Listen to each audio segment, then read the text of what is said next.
Today, we are going to go back to the basics and talk about if you can earn 10% per month in DeFi. Now, if you guys are aware, back in March, April of last year, when yields were going crazy, it was super easy to make 10% per month, if not more. Also, towards the end of the year, as well as beginning of this year, it was super easy to earn 10% or more per month.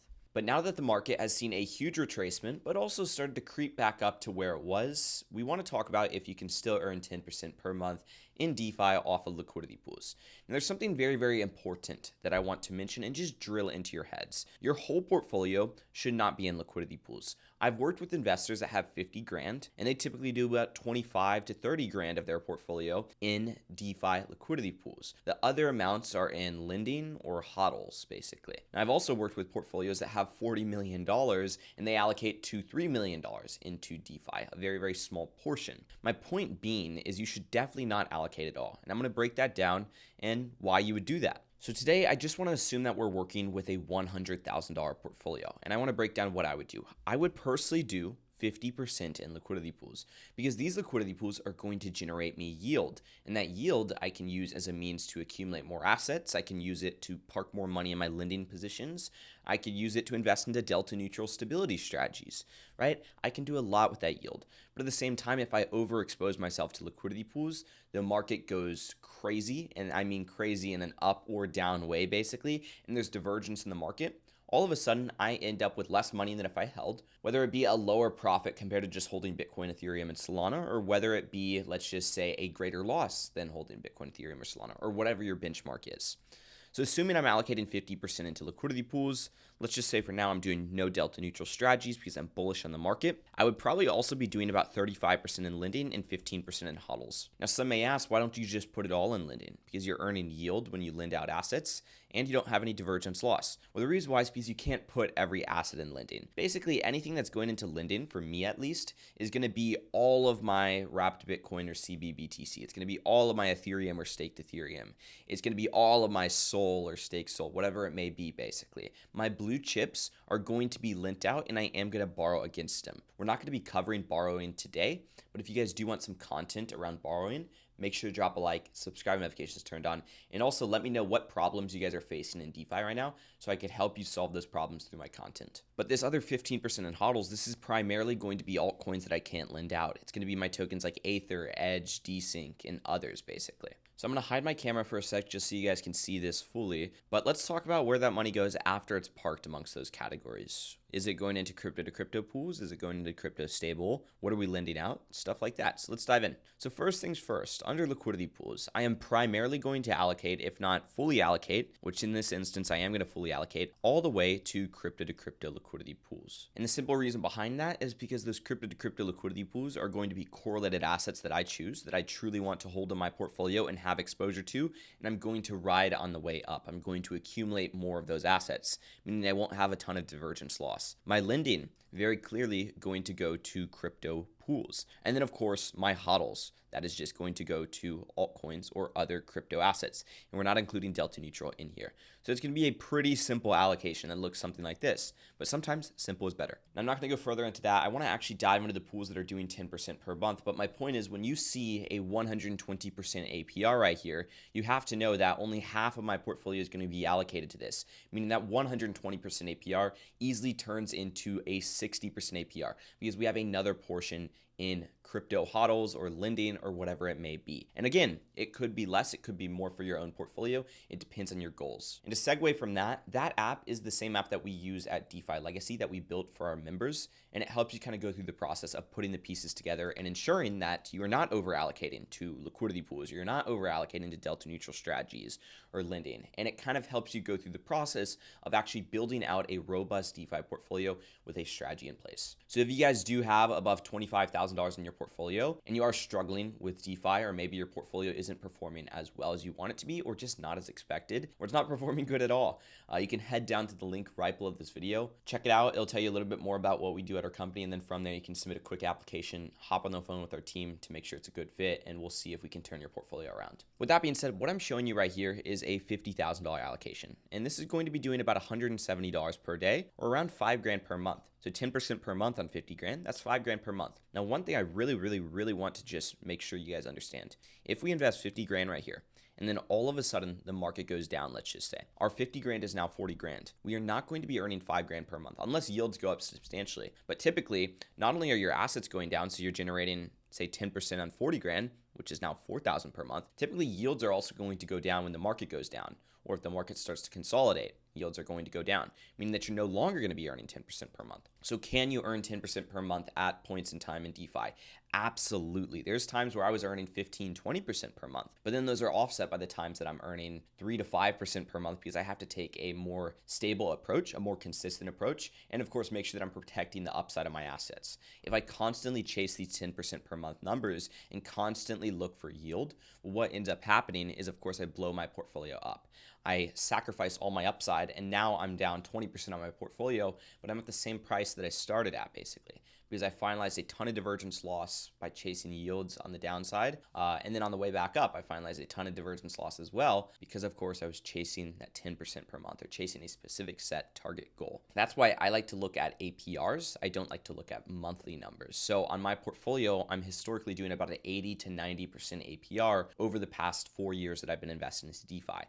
Right? And that right there is the number that I look at, because I know sometimes I'm going to be earning 150% APR. Other times I'm going to be earning a 30 to 50% APR. With that being said, we're going to look at the pools that we have in this and how you can earn that 10% APR right now. And then you can kind of adjust your strategy based on this given information. Again, don't go copy these pools. I'm not in all of these pools.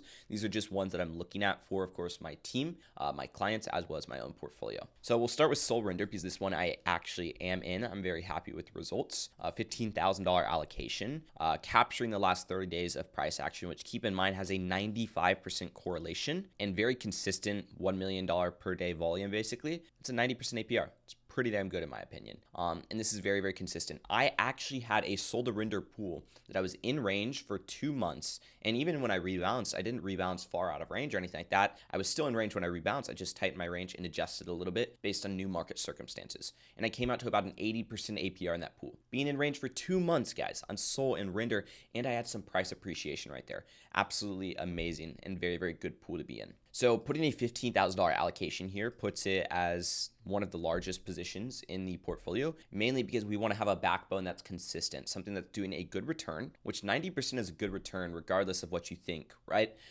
Your returns in the traditional markets, 15, 20%. Yes, you take lower risk, but even high risk in the traditional markets, you're looking at 20, 25, 30%.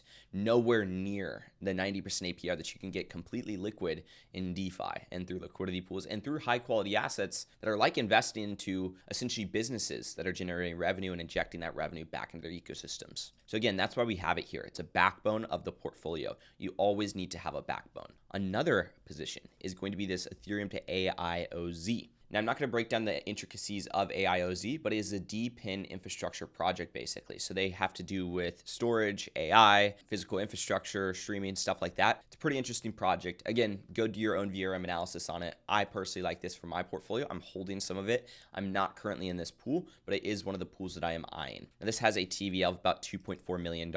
Relatively decent correlation. It's above my metric or benchmark that I like to have of at least 0.5. It's currently at about 0.7. I'm using a 14-day calculation range here because volume is relatively inconsistent. Like you'll see, we have about 350K this one day, and then we have just a couple days later, roughly 75K. So remember, when you have huge swings like that, you're hoping that over time, you're going to start to get more predictable volume. And of course, over time, you're going to have the very, very high days, the very, very low days, and of course, the average days where you just average out. So again, that's the bet that you're going for here. But with that being said, this is doing about 197% APR. So it's a good high yield position to include in the portfolio. And that's $81 per day, which is 16% per month. So again, you can go allocate all to the 16% per month position, but then your risks are not managed. So you're doing 16% per month, but you're taking an absurd level of risk and it's not really worth it. And that's why we include multiple positions. Just like in our portfolio, we include multiple strategy types and multiple strategy categories like liquidity pools, delta neutral, stuff like that. Ethereum to Aether, man, I love Aether. I personally made $7,000 or maybe $8,000 on this pool, which was about a 25% return on investment on the amount of money that I put in the pool, which was great. And I did that over the course of, I think, 90 days, and it was just consistent returns. Now, with that being said, I would do a $10,000 allocation here because the correlation is not as high, and the volume has been relatively consistent other than this day where we just had huge incline in volume and very, very good volume, 832K, and then we just snapped back to like 200, 300K. But over the past 14 days, it has been slightly going up. And the reason why I only do 10 grand here is because, well, it is a higher risk asset. It does have a $200 million market cap, and it's producing 120% APR. So it's right on our benchmark of 10% per month. And it's kind of average asset that I would say is generating revenue, but at the same exact time, does have risk associated with it of swinging up, down, so on and so forth. Same with the AIOZ, but AIOZ has a lot more room to grow in my personal opinion. And then Sol Jupe, this is one that I would do about $10,000 to kind of supplement that backbone of the portfolio of Sol Render, because Jupe is a solid asset. And while it's not doing 90%, it's doing 65%. Jupe is an asset native to the Jupiter platform, which basically everyone on the Solana network uses. And of course, there's revenue sharing and it's good tokenomics and whatnot. So solid asset to include in the portfolio. But a $10,000 deposit over here is doing about a 65% APR right now. These things have about a 75% correlation. The only thing I will say is over the past 14 days or so, volume has kind of fell off a cliff. So recently you're doing like $2 million per day. Whereas if we kind of get back up to the days where we're doing $6-7 million, that'll pick our average up to about $4.5 million. And again, no really concerns with liquidity. There's a lot of liquidity in this pool, roughly $2.7 million. And I'd be happy allocating a portion of my capital here. So again, can we do 10% per month in DeFi? Absolutely. Are there pools that are going to do higher than 10% per month?